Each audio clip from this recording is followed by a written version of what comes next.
Just thinking we'd like to make something really nice for Robbie for her 50th, and way back you put a green garnet into her engagement ring, so it seemed like that was a good place to start. So that's what we want to do. Sounds a great plan, a very exciting thing to do, Peter. I'm really looking forward to it.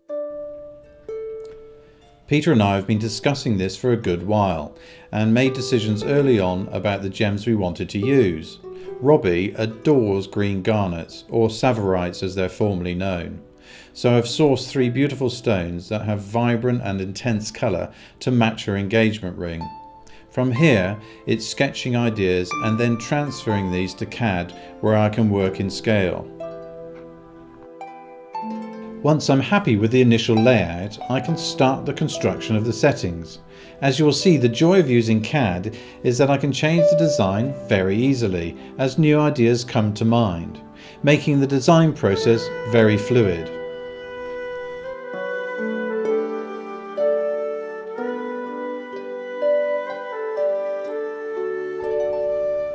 At any stage I can render the design, bringing it to life.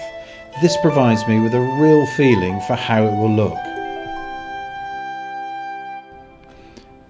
The process of laying out the stones enables me to gauge the design's true scale.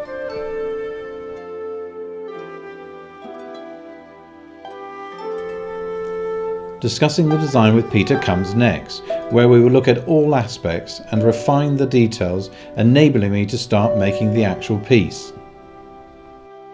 So the idea is we're going to have this lovely top section, middle section, etc. And you're going to have, and it's going to be linked through, and absolutely. so like exactly like that. So the whole proportions will be absolutely perfect. That's going to look very, very splendid. Yeah. Yeah. Good.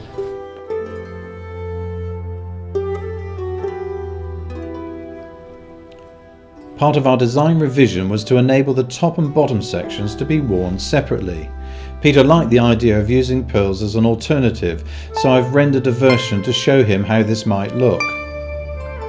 To enable the pendant to separate, I devised this simple hook set within the top section.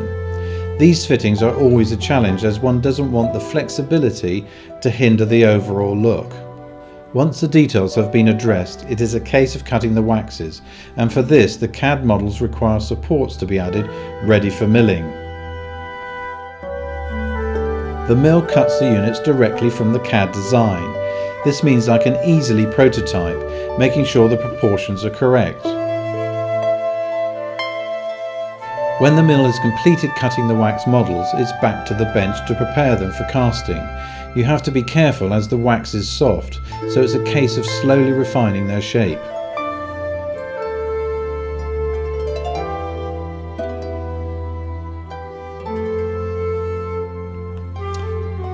Before casting the units, you always check the gems with the waxes, just to make sure there's enough space for my setter Barry to set them perfectly.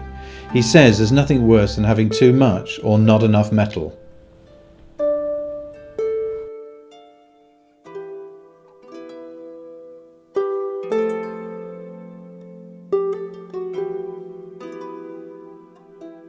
As this video is work in progress, the casting and setting stages are not shown.